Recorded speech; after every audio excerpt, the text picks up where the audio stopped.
Hello. I would like application to join the Independent Christian Science Church. A little about myself. My grandmother was a scientist, and I was very ill as a young child, and taking several medicines a day. I could not run and play, or I would fall over dead. I do not know the names of what I had according to the doctors, but I had to go to tests often to Dr. Moore at the Medical Arts Building in Dallas, Texas. When I could go spend the night at Granny Kate's, she let me eat anything I wanted and would continually tell me I was God's perfect child and therefore could not be sick nor die. She even let me run and play outside. When I told the others, they would not let me go anymore, except she promised not to do it again. I learned to read music from the Christian Science hymnal, and Mother's evening prayer was my first song to play by memory. The first time I attended a Christian Science service, it was one of the songs selected, and every time I would be in a place where I could attend services, it was always one of the songs. I did not know what Christian Science was, or what Granny Kate was, as she passed on before my healing was complete. But I know now it was Christian Science because of Mother's evening prayer.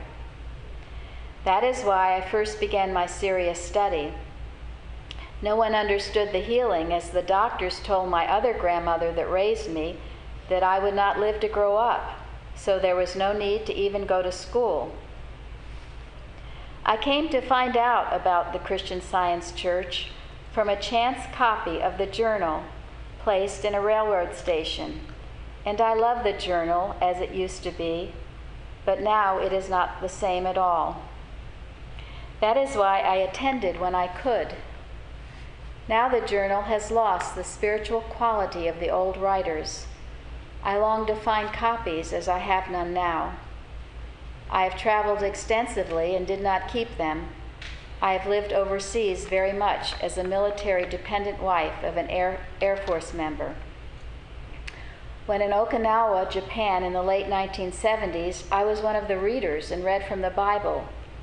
We had very few in the group, and though I was not a member of any local nor branch church, they asked me to be one of the readers. I have studied science, but have taken part in other Christian churches. Because of our many travels overseas, I never seemed to be close enough to be to a Christian Science church. And perhaps it was God's leading, as I tried to join a church in Shreveport while there in the mid-70s, and my application was rejected because I had been a member of a charismatic church, and some charismatics had caused them problems. Of course, I would never do that, nor was I firm in their doctrines, and I am just not like that. But they did not know me, and I felt it was God's will that I was rejected.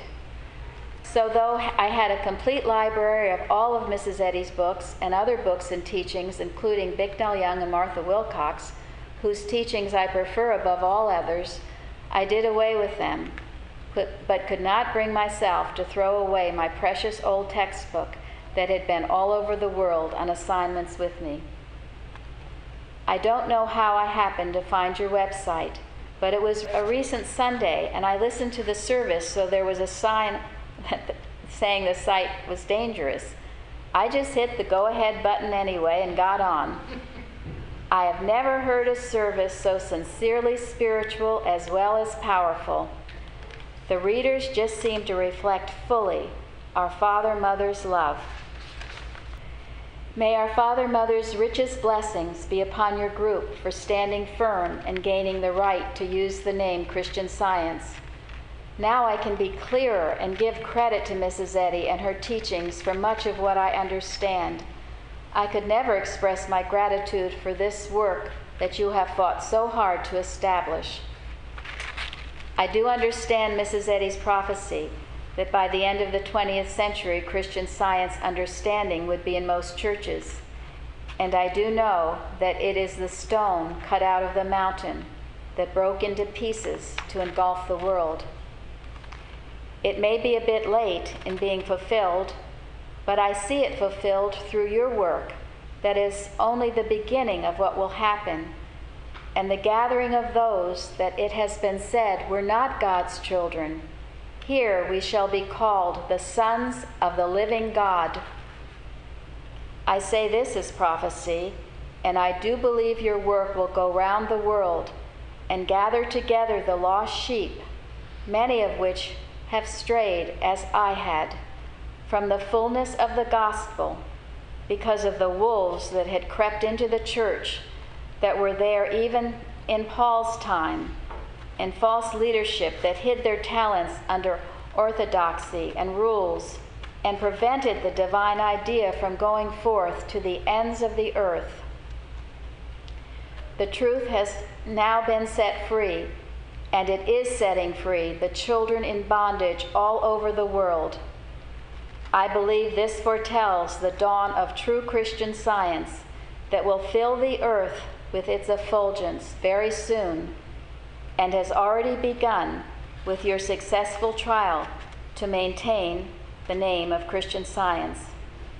My sincerest blessings and thanks for considering me for membership.